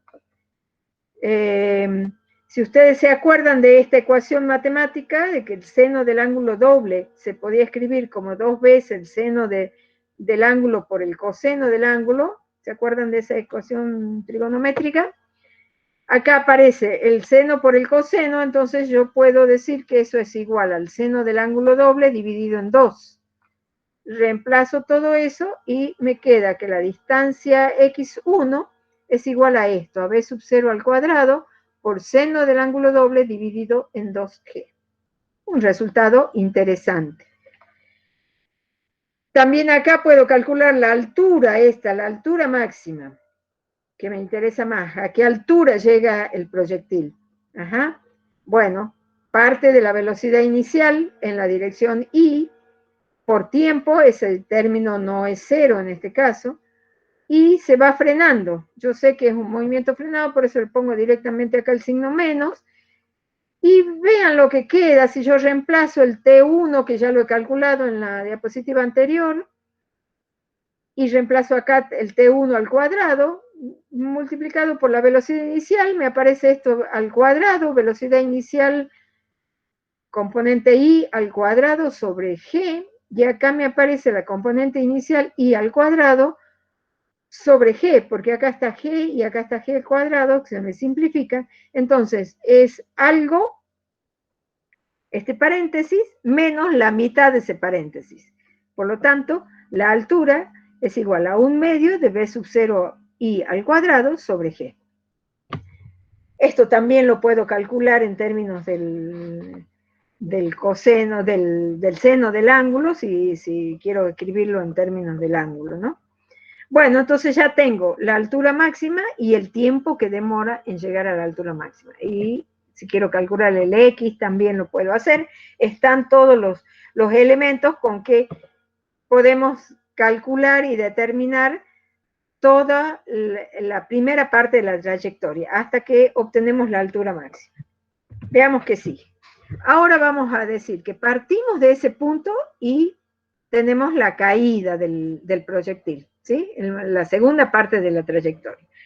Entonces, a esta parte de la trayectoria le vamos a llamar X sub 2, que va a ser la velocidad inicial en el eje X es la misma, por el tiempo sub 2, que va a ser ahora el tiempo de caída. En el eje Y, cuando el proyectil toca el suelo, ¿qué sabemos? Que la altura se hace 0.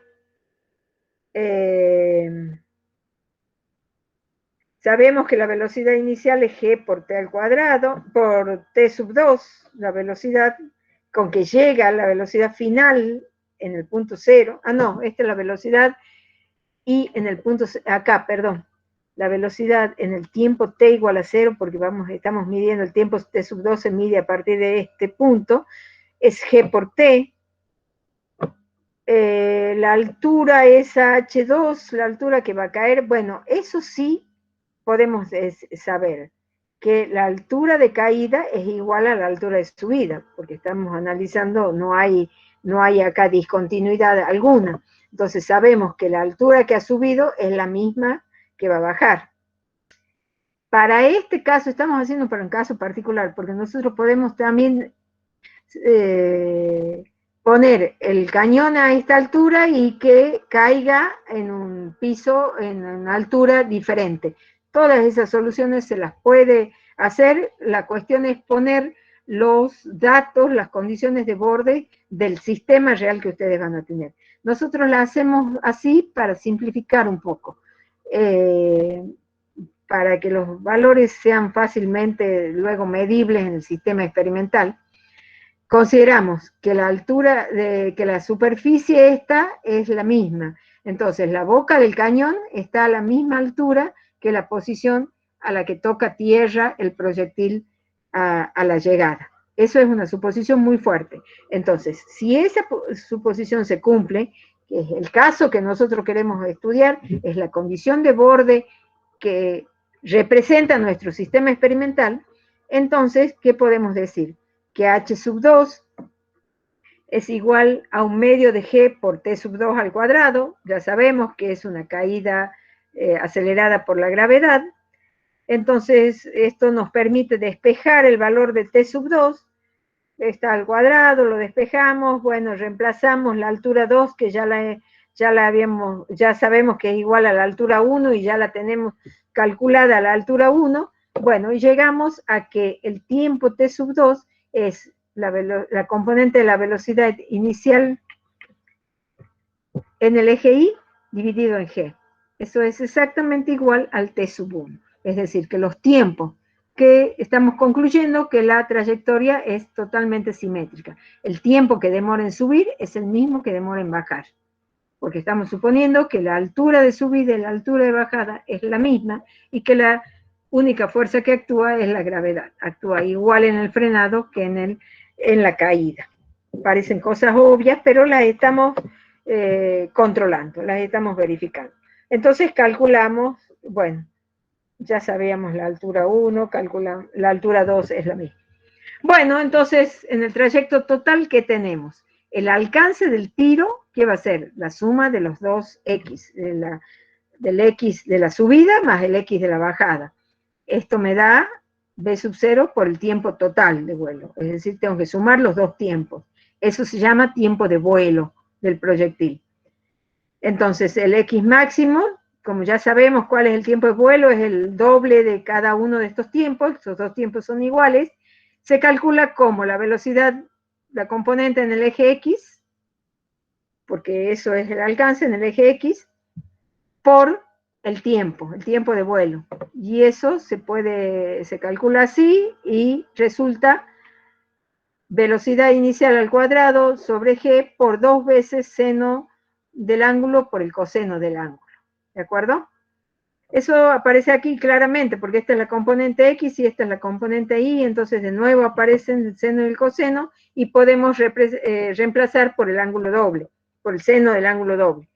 De manera que el alcance del tiro queda en esta elegante ecuación expresada. El alcance del tiro depende del cuadrado de la velocidad inicial del proyectil, de la aceleración inversamente y del seno del ángulo doble. Nos detenemos un momentito en esto. ¿Qué significa?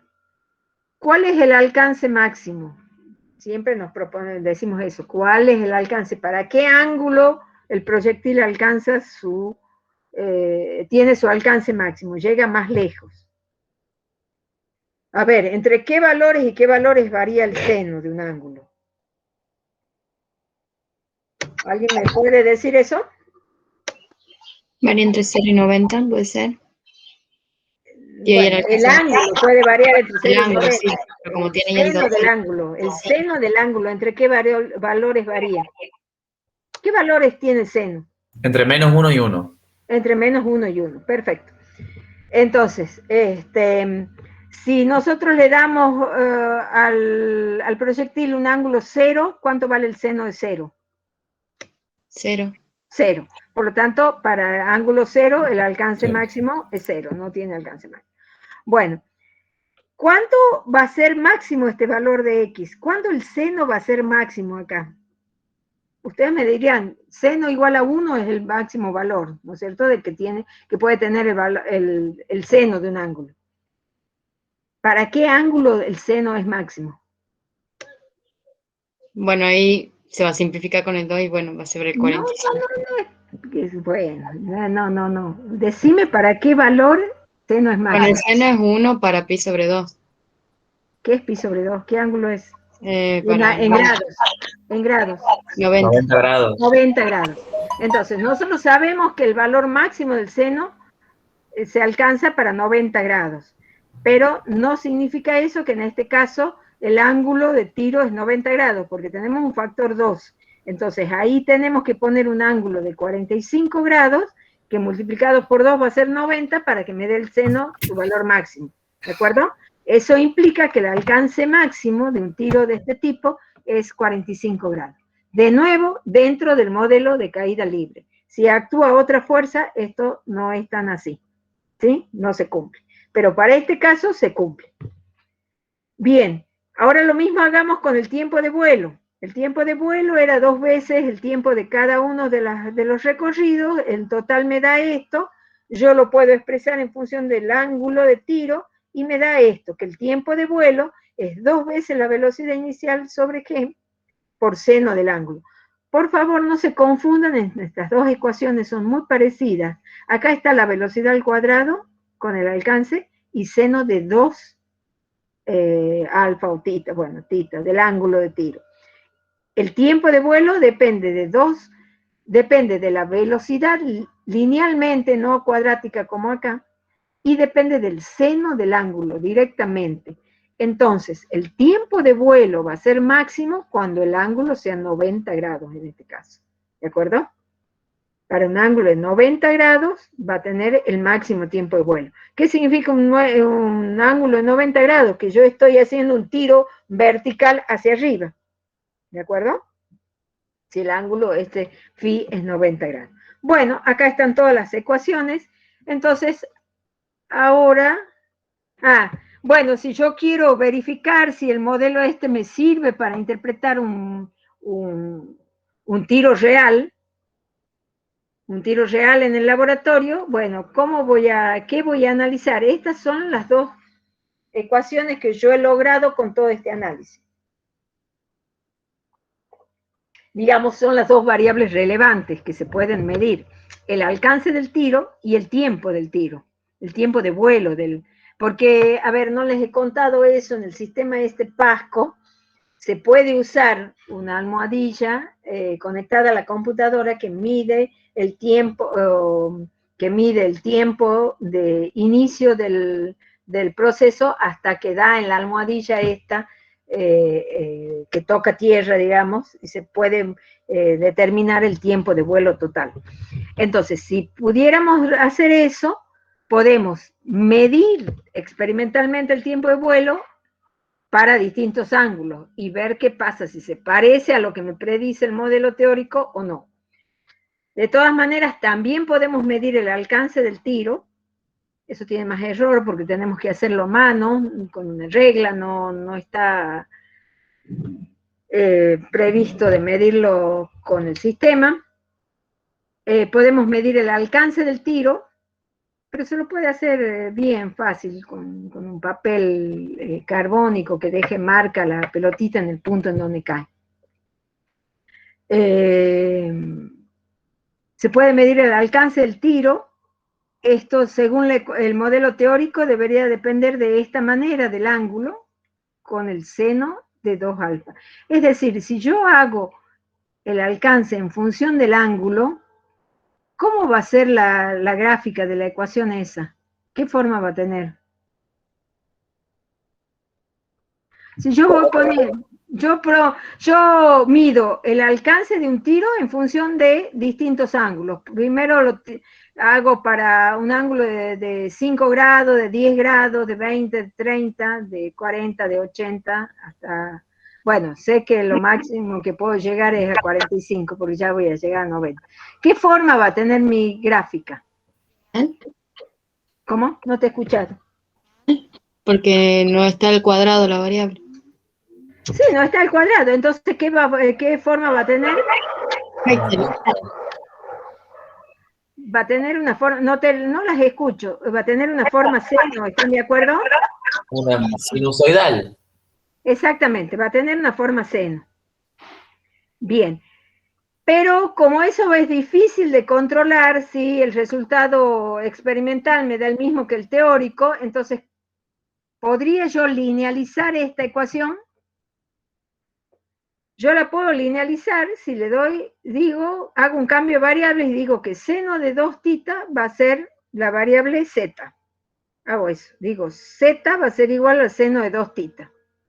Y reemplazo esto por z, ¿y qué me queda? Que la x, el alcance, es directamente proporcional a esa nueva variable z. Entonces, de esa manera, y la constante proporcionalidad sería esta. La constante proporcionalidad depende de la velocidad al cuadrado y de la aceleración. Entonces, de esa manera puedo verificar más fehacientemente, porque es una línea recta y la puedo controlar bien si es recta, haciendo ese cambio de variable. Porque esta es la única variable que me aparece seno, es decir, yo puedo poner la función z, porque si me apareciera el seno de otra manera dentro de la ecuación, acá en un polinomio, que se me complica, ya no puedo. En este caso, como está solamente este término en función del seno del ángulo, hay un solo término, no es un polinomio, sino un monomio, yo puedo introducir una nueva variable que es z, llamar seno de 2 θ a una nueva variable z. En este otro caso, para analizar si el tiempo de vuelo es realmente proporcional al seno del ángulo, puedo hacer lo mismo.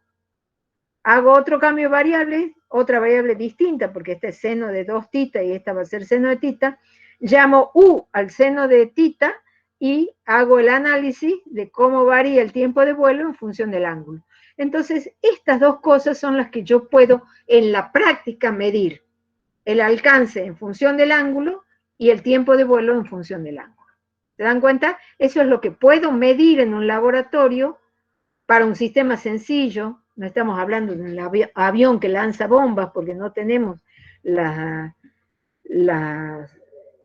los parámetros de ese sistema, sino de este sistema que podemos manipular nosotros.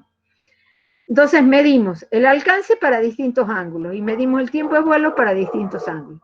Si eso nos da una línea recta como está previendo el modelo teórico, bueno, a ver, una línea recta, pero y la pendiente es la que predice el modelo. Si la pendiente en este caso puede ser es parecida a 2b sub 0 sobre g, y en este caso es b cuadrado sobre g, yo diré que el modelo, dentro de los errores que yo he obtenido, se puede utilizar para ese sistema. ¿De acuerdo? Esa es la conclusión que sacarán ustedes cuando lo hagan. Comparar datos reales, datos experimentales, con lo que predice el modelo teórico. Bien, pero eso todavía no lo van a hacer porque no tenemos laboratorio.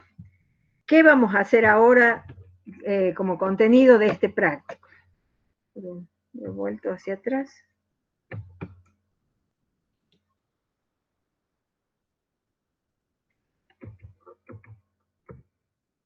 Bueno, vamos a hacer simulación de este tiro oblicuo.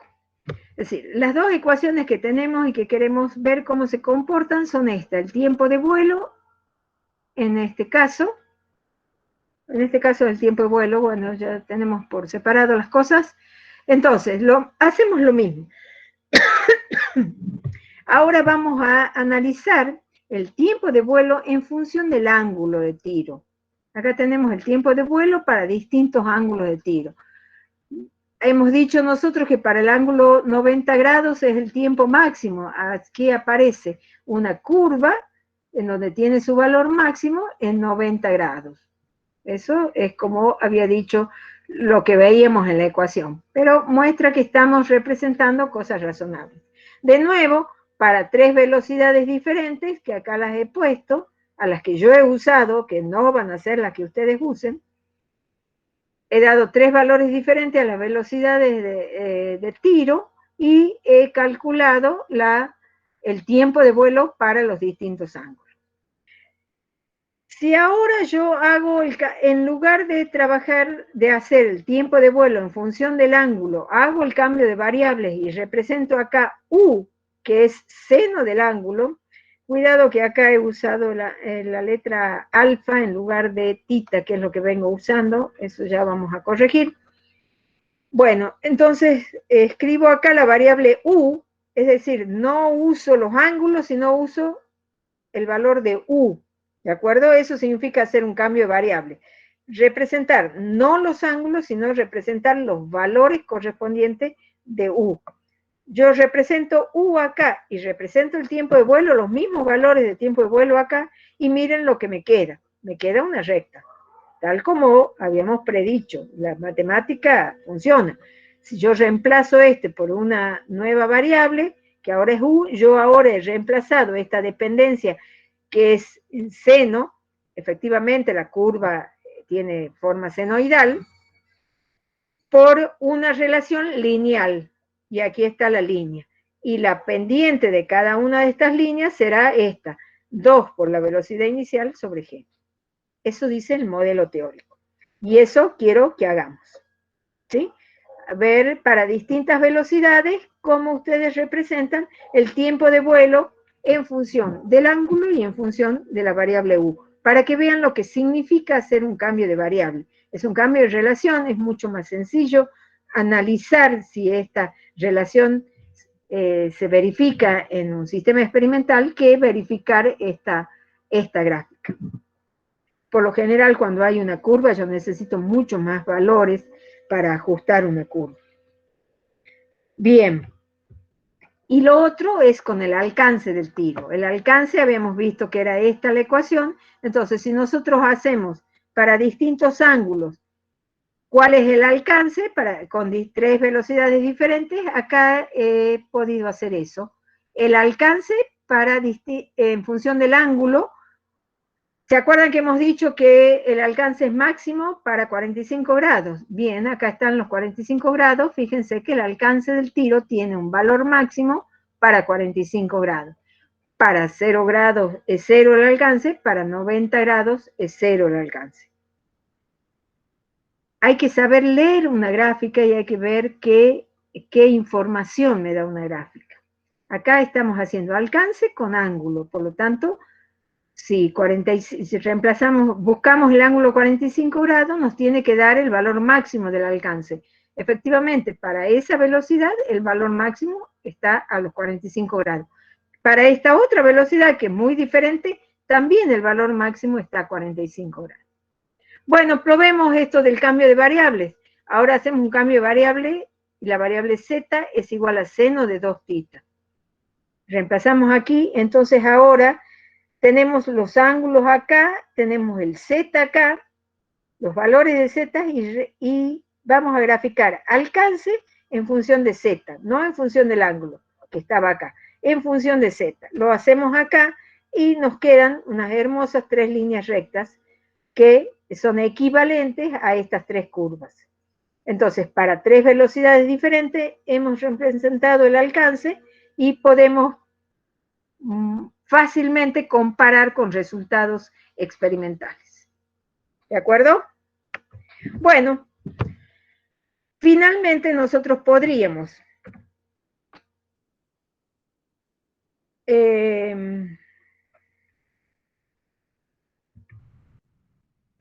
hacer, para este caso del tiro también del proyectil, hacer la trayectoria, la componente Y, la componente X y representarla.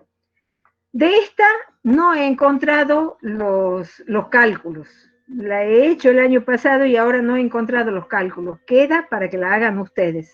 Es simplemente hacer lo mismo, hacer las coordenadas Y en función del tiempo, la coordenada X en función del tiempo, y luego juntar la coordenada X y la coordenada Y, para ver si esto está hecho para 2 velocidades diferentes. Entonces, acá, fíjense, no cambia la altura, la altura máxima. Esto es porque es caída libre. Esto en cualquier sistema real que tenga, aunque sea una mínima influencia de las fuerzas de arrastre, esto no se da así.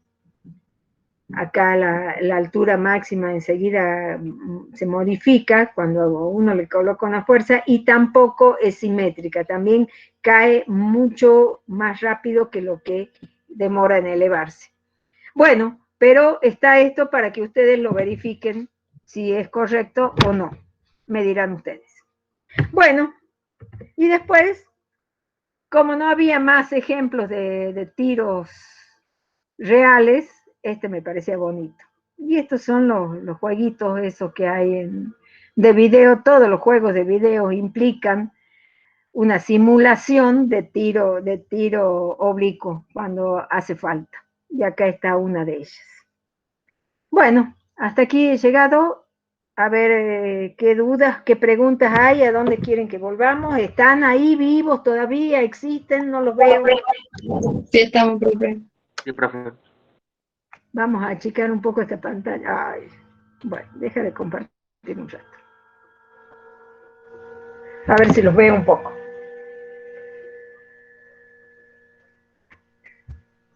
Bueno.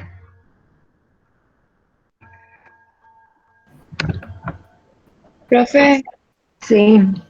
la pelotita que había en el modelo que nos mostró usted, ¿verdad? No me sale el nombre, que es como un cañoncito. Que nos dijo que era de plástico. ¿De verdad? O sea, en la vida real supongo que ahí en eso sí influye el empuje y un poco, digamos, porque capaz que es muy liviana.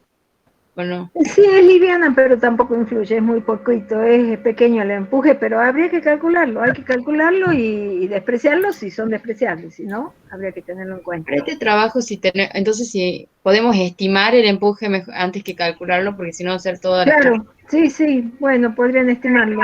Sí, teniendo en cuenta la densidad del plástico. Además es una pelotita hueca, así que... Bueno, ingéniense y estímenlo. ¿Alguna otra pregunta, chicos? Ok. ¿Se ha hecho muy complicado? Lo que tiene de complicado esto es la matemática. La física es muy simple, muy elemental. Pero quiero que la entiendan bien a la física. ¿De acuerdo?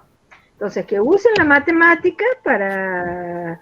La matemática nos sirve mucho porque es muy elegante la forma en que uno puede expresar las cosas usando funciones matemáticas. Y es como si estuviera hecho para representar nuestras leyes físicas, la matemática. De tan bonito que queda todo. Pero hay que saberla usar como herramienta, no hundirse en ese problema. La matemática es la herramienta, yo la uso, la tengo que usar bien, porque si me equivoco en la matemática, la física tampoco se verifica. Usar con cuidado, pero analizar físicamente los resultados, no quedarme en la matemática. Colegas, ¿tienen algo que agregar a esto? ¿Quieren decir algún comentario? Por ahora nada, profesora. Por ahora nada, Mirta. Bueno, entonces la idea sería darles el enunciado del práctico, que ya les estoy diciendo que les vamos a pedir, nada más que las simulaciones. No les vamos a pedir que hagan experimentalmente nada. Han quedado ideas sueltas, el que quiera jugar el fin de semana puede jugar sobre este problema, pero lo que va a ser el contenido del práctico son hacer estas simulaciones de las cuales he hablado hoy. ¿De acuerdo? Okay. Entonces, cuando vean los enunciados, aparecerán las dudas particulares de cómo hacerlo. Es hacer la simulación y usar bien, muy bien, una planilla de cálculo. Poder hacer los cálculos en la planilla y luego pasar eso y hacer una buena representación gráfica. Ahora sí, las representaciones gráficas van a ser en el Excel. Obviamente, porque no vamos a calcular, no vamos a estimar incertidumbres ni nada. Está hecho con valores teóricos. Así que no hay, por ahora, incertidumbres que calcular. Vamos a calcular incertidumbres cuando midamos el sistema real.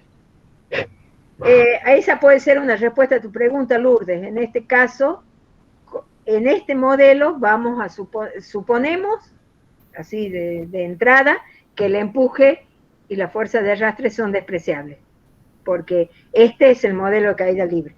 Cuando tengas que medir el sistema real, sí, ahí vamos a calcular la fuerza de empuje para ver si efectivamente es. Y en ese caso sí la vas a tener a la bolita, vas a poder medir el diámetro, vamos a poder medir la masa de la bolita. Ok, profe. Bueno, si no hay nada que preguntar, no sé, Alex, te doy la palabra para ver cómo cierras esto. Sí. No, bueno, lo que quedaría es ver bueno, la semana siguiente, la semana de parciales, cómo nos organizamos. Sí, exactamente. Es muy importante eso que nosotros le hemos dicho, chicos, de tratar de que todos rindan el 30 para ver si pueden hacer el práctico de este tema el lunes. ¿El lunes qué fecha 28. es? 28. El lunes 28. Porque 28. Esa es la última semana de clases, no tenemos más clases. Y luego hemos fijado la fecha del parcial para los que no saben todavía, el 8 de julio, ¿de acuerdo? Que es el jueves siguiente de la otra semana. Por lo tanto, nosotros tenemos que hacer el práctico de este tema en esa semana, en esa última semana de clases. Siempre el laboratorio es más lento que las materias teóricas, eso pasa y les va a pasar en todos los laboratorios.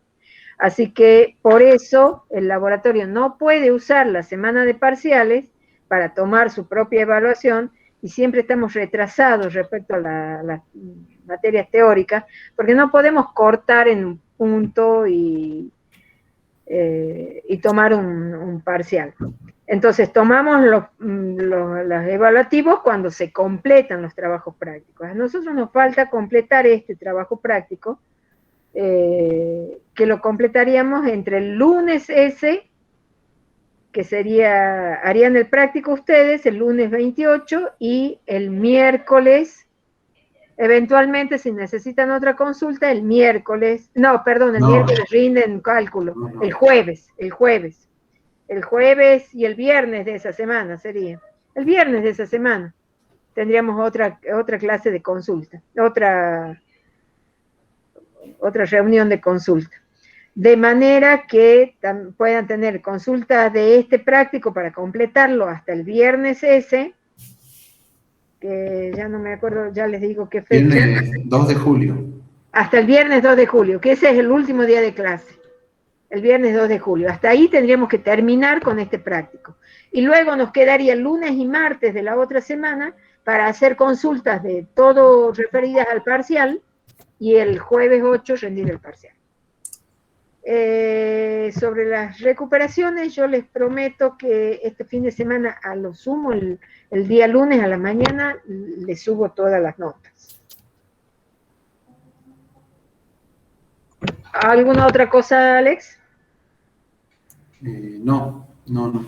De la recuperación, bueno, eso ya le hemos venido diciendo, el profesor Alex también les ha dicho que ustedes tienen en total 2 recuperaciones, es decir, si pueden recuperar en principio las 2 evaluaciones, la evaluación 1 y la evaluación 2, pero si desaprueban la evaluación 1, a lo mejor todavía pueden volverla a rendir, pero ya sin rendir la evaluación 2, es decir, si van a aprobar la evaluación 2, a veces les digo esto porque muchas veces sucede, porque ustedes están, o porque vienen mal formados del secundario, o porque el modo de trabajar es muy diferente al que ustedes estaban trabajando antes, la evaluación 1 les cuesta mucho, hasta que se ubican en la forma de preguntar, en cómo quieren los profesores que armemos la respuesta, las justificaciones y todo eso.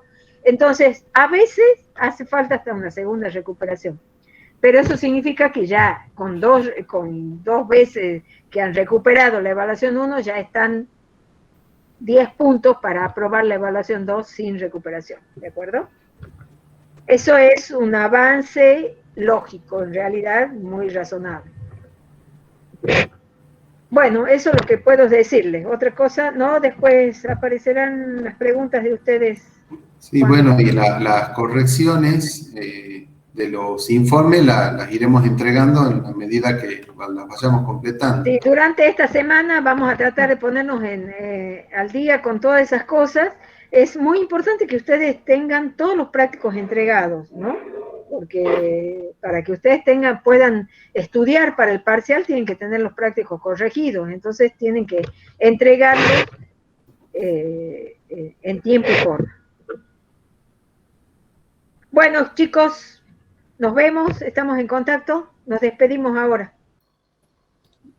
Chao. Chao. Chao, Ok, profe, muchas gracias, profes. Chao. Gracias. Gracias. Chao, profe. Hasta luego.